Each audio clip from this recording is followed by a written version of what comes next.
Welcome back મિત્રો, હું છું હર્ષિલ રાવલ. આપણા નવા બ્લોગમાં પાછા તમે આવી ગયા છો.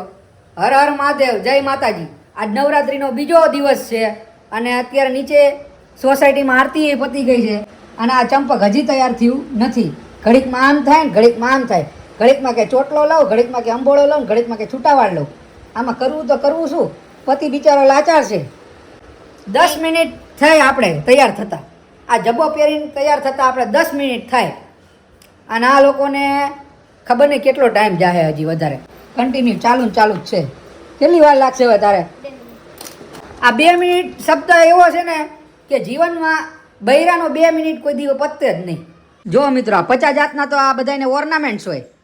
હાથમાં પહેરશે ને, ગળામાં પહેરશે ને, કાનમાં પહેરશે ને, 50 જાતની લિપસ્ટિક ટ્રાય કરશે ને, થઈ ગયું છે મારે. પછી આ વોટર પ્લાસ્ટર કરશે ને આ બધું. જો મેં એવું કઈ વોટર પ્લાસ્ટર નથી કર્યું. વોટર પ્લાસ્ટર કર્યું જ છે. આ દિવાલે જે ફાઉન્ડેશન લગાવે ને એવું ડાચે ફાઉન્ડેશન લગાવ્યું. એટલે પાછું જો આમાં 1-2 વસ્તુ તૂટી જાય. તૂટી નથી, હજી કાઢ્યું જ છે ખોખામાંથી. તૂટે કે ખોખામાંથી કાઢ્યું પણ કંઈક પડ્યું, અવાજ આવ્યો. મોતી કર્યું. મોતી વેરાણા ચોકમાં ઓલું કહે છે ને. જે પુરુષ મિત્રો મારી હારે સહમત હોય કે લેડીઝને આટલો ટાઈમ લાગે જ છે, એ કમેન્ટ જરૂરથી કરજો. 2 મિનિટની ગોળી પાતા હોય ને એ સૌથી મોટા આ લેડીઝ છે. 2 મિનિટની ગોળી હર પુરુષને પાવામાં આવે છે. મિત્રો ફાઇનલી 50 મિનિટ પછી તૈયાર થઈ ગઈ છે ચંપક અને કીધું તું 2 મિનિટનું. હું હજી જલ્દી તૈયાર થઈ. બીજી બધી છોકરીઓ કેટલી તૈયાર થાય ખબર નથી તમને.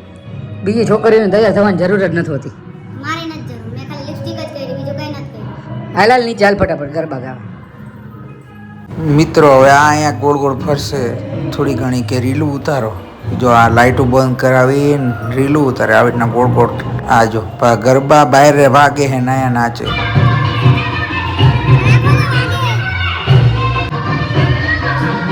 હજી 5 મિનિટ નથી. એ બધા અલગ અલગ ગાવ, અલગ અલગ નહીં ગાવ. તો હાલ આપણે બહાર આટો મારતા હોય ત્યાં લગીને બધા ભેગા થઈ જશે. મિત્રો આટો મારવા જઈશી બહાર થોડુંક. કેવું લોકેશન છે, મસ્ત છે ને. આ શું છે? ગાડામાં બેસી જાય. આવું મેં આપ્યું તમને લવન લખાન ત્યારે. હતા લગ્નની ક્યાં પડે, માંડ મૂડ સારો હતો. કાંઈ વાંધો નહીં. મસ્ત પાર્ટી પ્લોટમાં આવી ગયા છીએ.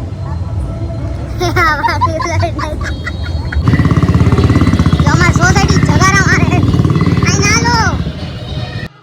આટો મારીને આવી ગયા સોસાયટીમાં. લોકો ગરબા બહુ સરસ રમતા હતા અને શણગાર્યું પણ સારું છે, તો વાઇબ સારી આવે અને માતાજીના એટલા સરસ દર્શન થાય ને કે માતાજી હમણાં છે ને બોલશે એવું લાગે.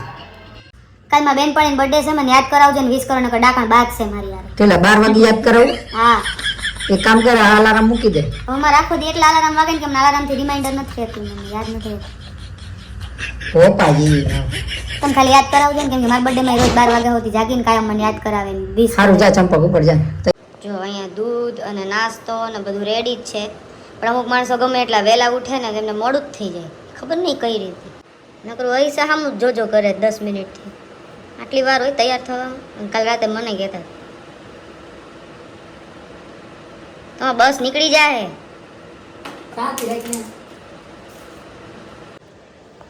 હવે છે ને 1 મિનિટમાં કઈ રીતે નાસ્તો થાય એ તમને શીખડાવશે મારા પતિ પરમેશ્વર. તમને બંધ કર. બંધ જ છે તમે શાંતિ જ ખાઓ. તમને હું કઈ નહીં કહું. બંધ કર. रोम रोम भाइयों शाबाश बेटा खत्म બેક ટુ હોમ. બસ અંધારા ઘોર. ચંપક હજી આવ્યું નથી.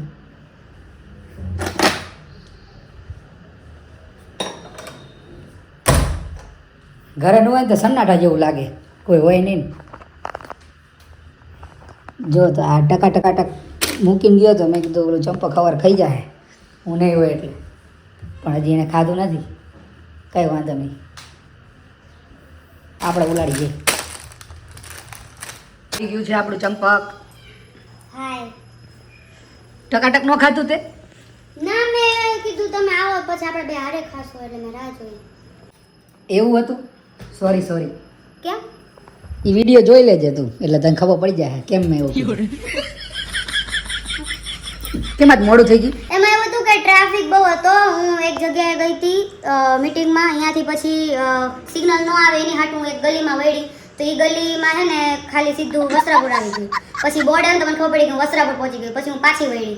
પછી સિગ્નલ ન આવે એની હાટું હું બીજી ગલીમાં વળી. તો એ ગલી એ ખોટી હતી. એવી 4-5 ગલી બદલાવી ને તેમાં મારું મોડું થયું. તું ભાઈ પેટ્રોલના ધુમાડા કર અને ગાંડા કાઢે આવા નવા. એલા પણ મને એમ કે જલ્દી પહોંચો એમાં મોડું થઈ ગયું. આવા નવા ધંધા હોય આના. હશે હવે થાય ક્યારે. હાલ હાલ ફટાફટ હાલ પછી પાર્ટી પ્લોટમાં જવાનું આજે. જશું. મારા ઓલા નવા ચણિયા ચોળી હે ને હું પહેરીશ અને જિંદગીમાં પહેલી વાર એવું થયું કે બ્લાઉઝ ફિટ પડવા બદલે મારું ઢીલું બ્લાઉઝ આવ્યું છે. હા પણ એ તો સાઈઝ વધારે કીધી હોય તો ઢીલું જ આવે. એવું બધું નહીં, અંદરથી તો પ્રાઉડ થવું તું ભાઈ જા ને હાલ હાલ. લે, ચાલ ચાલ શું જમવું છે બોલો આપણે? જે બને નાખ ફટાફટ. ભાખરી શાક. જે બનાવું એ ફટાફટ બને નાખ, આપણે મોડું થાય. ભાખરી કરું કે રોટલી? જે બનાવું હોય. ભાખરી કરી નાખું જલ્દી થઈ જાય. હા હા જલ્દી કર નાખ. લોટ બનાવવા માંડ હાલ ફટાફટ. બાંધવાનો હોય. હા બાંધવા માંડ ભાઈ. હા યાર આવા બધા આમ જો અડધી કલાક મારે સેવન જશે. બહુ ટેલેન્ટેડ ટેલેન્ટેડ જ છું તું. समझ रहे हो અને આપણા વ્યુઅર્સ રહ્યા ને અમુક જે હમણાં નવા નવા આપણા બ્લોગમાં એટલા જોડાણા છે ને એ બધા એટલી સારી સારી કમેન્ટો કરી છે ને કે વાત જવા દે. આમ એટલું મોટિવેશન આવે ને तकलीफ है भाई કે ભાઈ હવે બ્લોગ મારે રોજ નાખવા જ છે એવું મોટિવેશન આવે. સાચી વાત છે. અમુક માણસો પણ ખરાબ કમેન્ટો કરતા હોય છે, એમને પણ રિયાલિટીની ખબર હોતી નથી કે ભાઈ તમારા હસબન્ડનો સ્વભાવ સારો છે. હા તો મારો સ્વભાવ તો સારો જ છે. અમારા આખા પરિવારનો સ્વભાવ સારો છે ને બધા બહુ ડાયા સારા હોશિયાર છે. બધે બધા આમ પાંચે પણ આ મારો ચંપકને થોડુંક છે ને એવું કીધું હતું કે આ બેનનો સ્વભાવ સારો નથી. પણ એમને એમ શું ખબર કે એ તો વિડીયોમાં બનાવવા માટે એ તો એવું બોલવું પડે જેથી કરીને તમને મજા આવે. અને એ બધાને જે લાગવું હોય એટલે આપણને કંઈ ફરક પડતો નથી.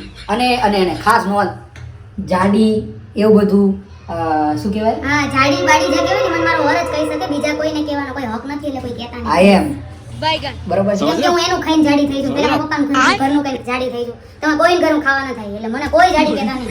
નહીં કે હું જ એક કહીશ હા બરોબર. Thank you. અને ચંપક હું જ કહીશ. અને હા બીજા કોઈ ચંપા બેન હોય ચંપક ભાઈ હોય તો તમે રાજી થાજો. મિત્રો આ બ્લોગ અહીંયા જ એન્ડ કરીએ છીએ અને નેક્સ્ટ બ્લોગમાં આપણે મળીશું. આ બ્લોગમાં તમારી જાડું એન્ડિંગમાં નથી, એ કંઈક કામમાં છે. આ જેવો બ્લોગ પતે એવો નેક્સ્ટ બ્લોગ ચાલુ થાય એમાં તમને કાલ જોવા મળશે કે શું કામ કરી રહી છે. તો ચલો ત્યાં સુધી જય શ્રી કૃષ્ણ, જય મહાદેવ. આપણે મળીએ નવરાત્રિના ગરબા રમવા. એકાદી રીલ નાખી દેશું, જોઈ લેજો. ચલો જય શ્રી કૃષ્ણ.